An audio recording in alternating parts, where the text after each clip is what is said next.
I have to put on my hoodies. Someone told me that I look like the fat version of Alan Walker, and I'm with these hoodies. Right. So thank you very much for inviting me here.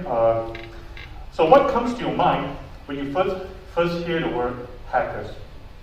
So everyone be honest, what comes to your mind?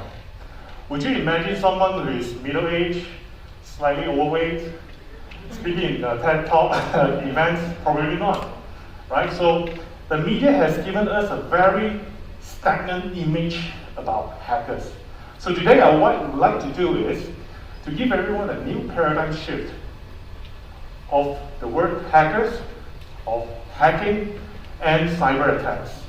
So I would like to share with you some real stories as well, so that it gives you a different perspective of how we look at cyber attacks today. So let's think of hackers. What you would normally think about hackers? Are they someone who always work in the dark room? So come on, what are the words they would give to a hackers? What would you think?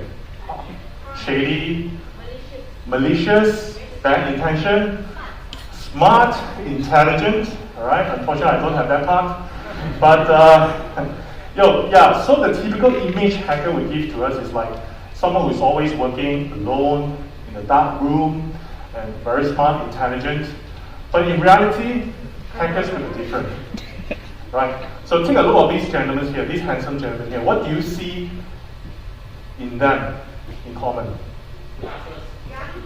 They're young. Very true. Chinese, yes. Yeah. That's not what I intended to share, but yes, yeah. But they wear glasses, right? Predominantly male, right? So these are real professional hackers.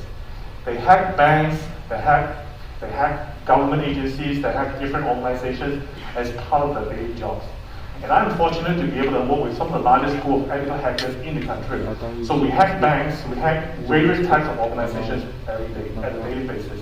Now in the process of hacking, we also get ourselves involved in computer crime investigation and digital forensics. And digital forensics is a very interesting industry because we get to learn from the bad guys. Whatever the bad guys are doing, whatever the bad guys are using as tools, we get to learn from doing digital forensics. So these individuals, they are real professional hackers. They hack banks as their daily jobs, right? And one thing I would like to share with you is that all of these individuals here are graduated from this university. Taylor University. So another thing is that think of hacking. You know, when we describe something called hacking, what are the things that come to your mind? Hacking. Anything? When someone describes to you hacking, what are the things that come to your mind? Data loss. You probably imagine something like a green screen with a lot of letters flowing up and matrix. You know, people typing on keyboard. You hear the clicking sounds of keyboard typing. We have a lot of kind of imagination when we look at the word hacking, right? So in Hollywood, I think the media industry has done a lot of good jobs in teaching us what is hacking all about, right? So I can guarantee you, hacking has nothing to do with that kind of situation. Right? This is not hacking. But funny enough, that if you do a Google or YouTube search for most realistic hacking scene, you will find that. So what does a real hacking look like? What is the purpose of hacking? For professional hackers, the reason why we hack is because we want to play the role as a malicious hacker. We want to pretend to be the bad guys, using what techniques the bad guys are using, and try to infiltrate into the client's network or computers, so that we can find out what are the weaknesses and loopholes the systems have, the network has. Right? So in a way, once we identify the loophole, our job as ethical hackers is to report back to the client and advise the client how to do a patching, how to fortify their systems. That is our job. So in the process of doing hacking, you will not see a lot of GUI, graphical user interface gadgets. You will not see screens blinking with all the fancy letters. So this is hacking, right? Another thing I would like to share with everyone here is cyber attack. So we have probably seen a lot, in the movies, when an organization is under attack, you will see, the people working in the data centers or working in the security operation centers suddenly see a lot of alerts coming up. Screens are flashing with red alerts, and then people are working crazily, typing on keyboards, and you see the attackers probably sending some whatever icons showing up on screens. So these are what we have been conditioned to think about cyber attacks. Right, so this is exactly how Hollywood is teaching and telling everyone about cybersecurity hacking. When a cyber attack happens, defenders like us, we need to work in a very coordinated manner. We need to segregate duties, who is doing what. We need to have a very clear definition of the roles and responsibilities when we're going through cyber attacks. It has nothing to do with what we see in the movies, and those are things we make in the movie. So in real life, cyber attacks are very real, and it doesn't just confine in movies. Before I go to the next story, I would like to share with you a real story that happened back in 2021 May. This is a real story that's going to change the way how everyone here is going to think about cyber attacks. But before I go into that story, let me ask everyone a question. Do you think Malaysia is a popular target for hackers? Anyone? Are we a popular target for hackers? We are? Which country do you think likes to hack Malaysia the most? Singapore. From where? Nigeria? Nigeria is scams, not hacking.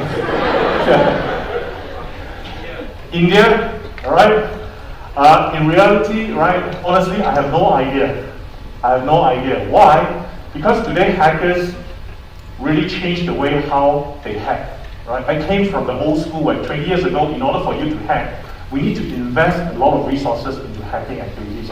We need to be a programmer. We need to know how to write our tools. We need to know how network and systems work. We need to take things apart and reverse engineer and learn about things before we are able to hack. That was 20 years ago. But today, if anyone who wish to be a hacker, they can just go to a website called youtube.com, right? And type in how to hack Windows 10. You will see hundreds and hundreds of videos will tell you different ways to hack Windows 10. Right? So, is there any cybersecurity students here? Or cybersecurity practitioner here in the audience? Anyone? Yes? Nobody? No one? Okay, unfortunately. So, you see, learning about hacking is not so difficult anymore because universities are also teaching students how to hack. Because if we know how to hack, we know how to defend. So that's the whole idea of why we need to learn about hacking. So let me share with you a real story that happened in Malaysia. Now the thing about hacking today is that hackers are no longer having a very high barrier to hack anymore because hackers can easily find tutorials online. Hackers can easily find tools online. And what's best is that many of these hacking tools, some of the best hacking tools today are free. You can easily download it from the internet. Right? That's why it makes hacking so scary and so dangerous because anyone who are ignorant who can just go and download the tools, execute the tools, click on the button, next, attack, there goes. Attack can be launched. Right? It is very different compared to 20 years ago when we were in the field of doing security hacking. So this story happened back in 2021 May. This was a real story. A bank was under attack. One of the largest banks here was under attack. And another thing is that you probably have not read any news about cyber attack in the country, in Malaysia. When an organization gets attacked, the organization has no obligations to report to the authority. The organization has no obligation to report to the news media, obviously. Right? So because in Malaysia we do not have a law that mandates disclosure, right? Meaning that anyone, if you got hacked, you don't have to tell anybody. Right? Because the moment you disclose about yourself being hacked, the kind of financial impact or the kind of impact that you're going to face are far more greater than the impact coming from the hacking itself. Right? Because your reputation, your customers' confidence in you all will be damaged. So that's why many organizations, when they suffer cyber attack, they will not go to the public, they will not go to the public media. That's why we seldom hear about the public media talk about cybersecurity attack. But it doesn't mean that we are secure. The fact is that Malaysia, we are constantly under attack. If anyone's still wondering about cyber warfare, we are already in a cyber warfare. Right? Anyone here using broadband at home? I suppose everyone does, right? Broadband? Yes? Do you have a firewall in front of your broadband? Do you install a firewall at home? No? Probably if you're so kiasu like me, right? I install firewall in front of my broadband, and I'm subscribing to 800 Mbps line. And on a daily basis, I receive 20 attacks per minute. 20 attacks, and I'm nobody. Just someone using the internet, having a broadband line at home. Right? I receive 20 attacks per minute. Every day. The day that I didn't see any alerts pop-ups from my log server, that is the day I start wondering whether my home internet has went down or not. Right? So this is exactly what is happening right now. Cyber warfare are real. Hackers are using automated tools to perform the attacks 24/7.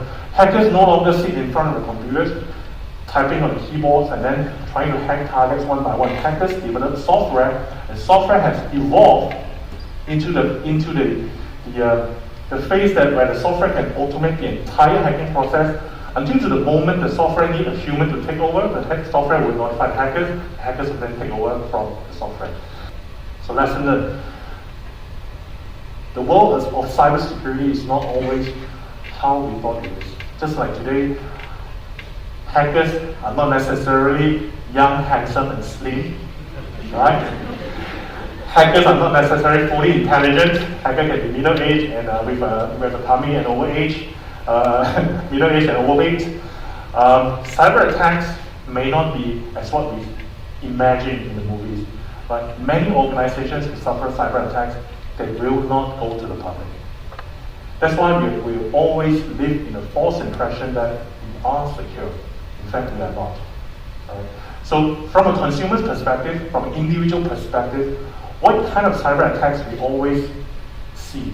I'm sure that everyone here have received some kind of email that tells you, you probably help someone to inherit some kind of inheritance, you can get rich, or maybe you receive calls from, just now I was with one of the speakers telling me that you will receive calls from 𝘵𝘧𝘐𝘐 telling them that he has something to do. So frauds, online frauds, scams, these are things are constantly growing, and we do not expect frauds and scams are going any lesser. This is the time we are living in a very interesting time, by the way, ladies and gentlemen. We are living in a very, very, very interesting time in the human history. Things are moving at lightning speed. And this is also the scary part, because when technologies evolve, the cyber risks also evolve together. Right? That's why today we see a lot of online scams, fraud, various types of scams. So for organizations, for business organizations, we are facing even greater risk. Right? Because hackers do not care anymore who are the targets. Hackers are using automated tools, using automated scripts to attack businesses. Right? Hackers do not deface websites anymore. We used to hear that, there's some famous website got defaced by the hackers. Hackers changed the website and then put a message there. Now, I would like everyone here just to imagine this. If you have a website, right, and hackers manage to hack the website and change the content of the website, what should you do? Any idea? What would be the first thing you should do? When you have a website and the hackers manage to hack the website and take away the website, what is the first thing you should do? Can I call you? You don't have to call me.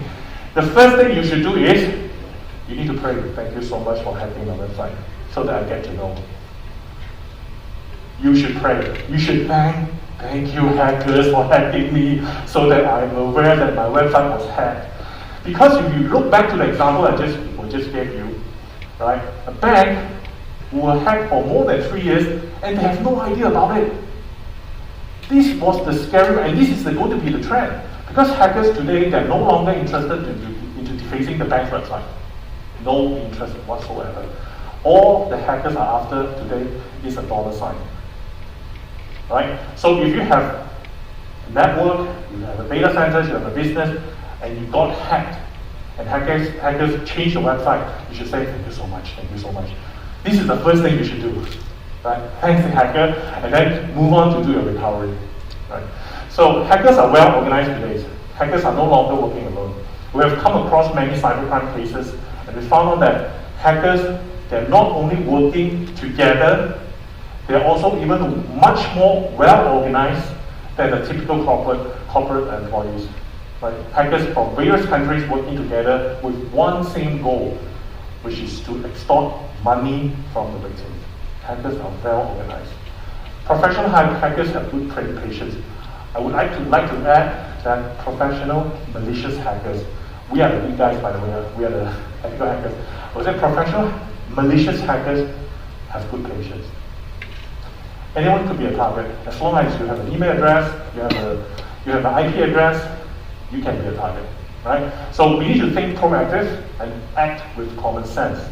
So what shall we do as an individual, right? So get updated on cybersecurity related news, and if I may add, whatever we read on the news media, for example, we will always, we usually see the news media will publish that how many attacks were detected within a year, maybe even read it from some reports, research reports to show that China has launched X number of attacks and was detected by the US.